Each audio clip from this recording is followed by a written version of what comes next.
ಜನವರಿ 26, 2026ರಂದು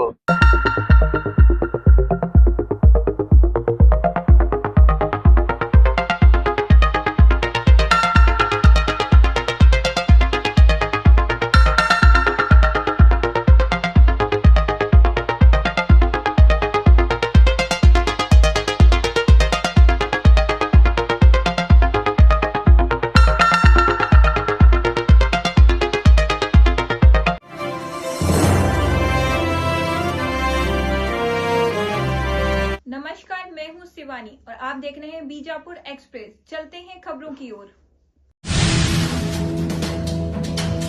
ಜನವರಿ 26, 2026ರಂದು ಮಧ್ಯಾಹ್ನ 3:30 ಗಂಟೆಗೆ ವಿಜಯಪುರ ಜಿಲ್ಲೆಯ ಜಳಕಿ ಪೊಲೀಸ್ ಠಾಣಾ ವ್ಯಾಪ್ತಿಯ ಹಲಸಂಗಿ ಅನ್ನುವಂತ ಒಂದು ಗ್ರಾಮದಲ್ಲಿ ಮಧ್ಯಾಹ್ನ 3:30ಕ್ಕೆ ಇಬ್ಬರು ಆಗಂತಕರು ಮಾಸ್ಕ್ ಮತ್ತೆ ಹೆಲ್ಮೆಟ್ ಅನ್ನ ಧರಿಸಿ ಬೈಕಲ್ಲಿ ಬಂದ್ಬಿಟ್ಟು ಅಲ್ಲಿ ಮಹಾರುದ್ರ ಸದಾಶಿವ್ ಕಂಚಗಾರ್ ಅನ್ನುವಂಥವರ ಭೂಮಿಕಾ ಜ್ಯುವೆಲರಿ ಇವರ ಅಂಗಡಿಗೆ ಬಂದ್ಬಿಟ್ಟು ಅವರಿಗೆ ಬಂದೂಕನ್ನ ತೋರಿಸಿ ಅಂಗಡಿಯಲ್ಲಿ ಇದ್ದಂತಹ 205 ಗ್ರಾಂ ಬಂಗಾರ ಮತ್ತೆ ಸುಮಾರು 1 kg ಬೆಳ್ಳಿ ಆಭರಣಗಳನ್ನ ದೋಚ್ಕೊಂಡು ಹೋಗಿರ್ತಾರೆ. ಆ ಸಂದರ್ಭದಲ್ಲಿ ಆ ಹಲಸಂಗಿ ಊರಿನಲ್ಲಿದ್ದಂತಹ ಹೊರಗಡೆ ಇದ್ದಂತಹ ಅಂಗಡಿಕಾರರಾಗಿರ್ಬೋದು, ಸಾರ್ವಜನಿಕರಾಗಿರ್ಬೋದು, ಅದನ್ನ ವಿಡಿಯೋ ರೆಕಾರ್ಡಿಂಗ್ ಮಾಡ್ತಿರ್ಬೇಕಾದ್ರೆ ಅಲ್ಲಿದ್ದಂತಹ ಒಬ್ಬ ಸಾರ್ವಜನಿಕರ ಕಾಲಿಗೂ ಕೂಡ ಅದರಲ್ಲಿದ್ದಂತ ಒಬ್ಬ ಆರೋಪಿ ಗುಂಡನ್ನ ಕಾಲಿಗೆ ಹೊಡೆದು ಹೋಗಿರ್ತಾನೆ. ಸೊ ಈ ಎಲ್ಲ ಘಟನೆಯನ್ನ ತಾವು ಈಗಾಗಲೇ ನೋಡಿದ್ದೀರಿ. ಆ ಹಿನ್ನೆಲೆಯಲ್ಲಿ ಸುಮಾರು 22 ಲಕ್ಷ ವರ್ತ್ ಬಂಗಾರ ಮತ್ತೆ ಬೆಳ್ಳಿ ಆಭರಣಗಳನ್ನ ದರೋಡೆ ರಾಬರಿ ಮಾಡ್ಕೊಂಡು ಹೋದಂತಹ ಈ ಇಬ್ಬರು ಆರೋಪಿತರ ಮೇಲೆ ನಮ್ಮ ಜಳಕಿ ಪೊಲೀಸ್ ಠಾಣೆಯಲ್ಲಿ ಅಪರಾಧ ಕ್ರಮಾಂಕ 10/2026 ಅಂಡರ್ ಸೆಕ್ಷನ್ 311 BNS ಮತ್ತೆ 25 ಮತ್ತೆ 27 ಆರ್ಮ್ಸ್ ಆಕ್ಟ್ 1959 ಅಡಿಯಲ್ಲಿ ಪ್ರಕರಣ ದಾಖಲಾಗಿತ್ತು.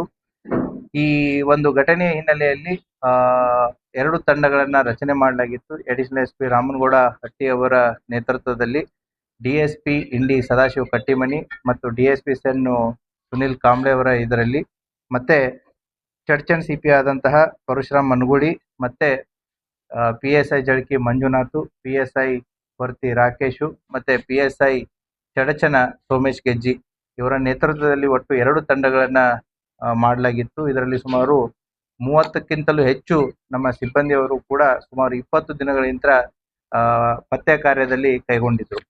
ಈ ಕಾರ್ಯವನ್ನ ಕೈಗೊಂಡಾಗ ನಮಗೆ ತನಿಖೆಯಲ್ಲಿ ಕಂಡು ಬಂದದ್ದು ಏನು ಅಂತಂತಂದ್ರೆ, ಇವರು ಮೂಲತಃ ಇಬ್ಬರು ಆರೋಪಿತರಾದಂತಹ ಹನುಮಂತ್ ವಾಗೋಲಿ 28 ವರ್ಷ, ಈತ ಡೈರಿ ವ್ಯಾಪಾರ ಮಾಡ್ಕೊಂಡಿದ್ದಾನೆ ಎಲ್ಲಿ ಪುನಾದಲ್ಲಿ. ಮತ್ತೆ ಇನ್ನೊಬ್ಬ ಆರೋಪಿಯಾದಂತಹ ಶಿವರಾಜ್ ನಾವಿ ಅನ್ನೋನು ಚಾಲಕ ವೃತ್ತಿ ಕೆಲಸವನ್ನ ಮಾಡಿದ್ದಾನೆ. ಇವನು ಕೂಡ ಈಗ ಸದ್ಯ ಪುನಾದಲ್ಲಿರ್ತಾನೆ. ಇವರು ಮೂಲತಃ ಜತ್ ತಾಲೂಕು ಸಂಕ ಗ್ರಾಮದವರು. ಇವರು ಪುನಾದಲ್ಲಿ ಪರಿಚಯ ಇರ್ತಾರೆ ಒಬ್ರಿಗೊಬ್ರು. ಈ ದರೋಡೆ ಮಾಡ್ಬೇಕಂತಾನೆ ಇವರು ಆರ್ಮ್ಸ್ಗಳನ್ನ ಪ್ರೊಕ್ಯೂರ್ ಮಾಡಿರ್ತಾರೆ. ಉತ್ತರ ಪ್ರದೇಶದ ಗೋರಖ್ಪುರಿಗೆ ಹೋಗ್ಬಿಟ್ಟು ಪ್ರೊಕ್ಯೂರ್ ಮಾಡ್ಕೊಂಡು ಬಂದಿರ್ತಾರೆ. ಅವತ್ತಿನ ದಿನ ಆಕ್ಚುಯಲ್ ಟಾರ್ಗೆಟ್ ಇದ್ದಿದ್ದು ಸೊಲಾಪುರದಲ್ಲಿ ಬೆಳಿಗ್ಗೆ ಪೂರ್ತಿ ಸರ್ವೆ ಮಾಡಿದ್ದಾರೆ. ಬಟ್ ಸೊಲಾಪುರದಲ್ಲಿ ಅವತ್ತು ಬಂಗಾರದ ಅಂಗಡಿಗಳು ರಶ್ ಇರೋದ್ರಿಂದ ಅಲ್ಲಿ ಅವರ ಮಾಡುವಂತ ಒಂದು ಕಾರ್ಯ ಸಾಧು ಆಗಿಲ್ಲ. ಆ ಹಿನ್ನೆಲೆಯಲ್ಲಿ ಸೊಲಾಪುರ ನಮ್ಮ ಕರ್ನಾಟಕ ಬಾರ್ಡರ್ಗೆ ಬಹಳ ಹತ್ರ ಇರೋದ್ರಿಂದ ಮತ್ತೆ ಅವರ ಊರು ಸಂಕ್ ಇರೋದ್ರಿಂದ ಅವ್ರು ಹೋಗ್ಬೇಕು ಅಂತಂದ್ರೆ ನಮ್ಮ ಚಡಚನ್ ತಾಲೂಕ್ ಮೇಲೆ ಹಾಯ್ದು ಹೋಗ್ಬೇಕು. ಆ ಹಿನ್ನೆಲೆಯಲ್ಲಿ ಹೈವೇ ಹತ್ರ ಇದ್ದಂತ ಈ ಹಲಸಂಗಿ ಗ್ರಾಮಕ್ಕೆ ನುಗ್ಗಿದ್ದಾರೆ.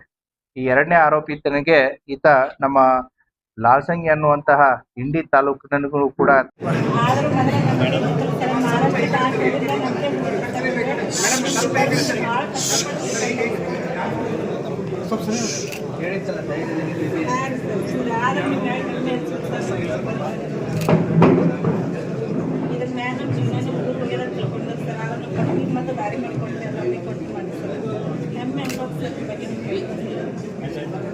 ಹೇಳಿದ್ವಲ್ಲ ಧೈರ್ಯದಲ್ಲಿ ಮತ್ತೆ ಮಾಡುತ್ತೆ.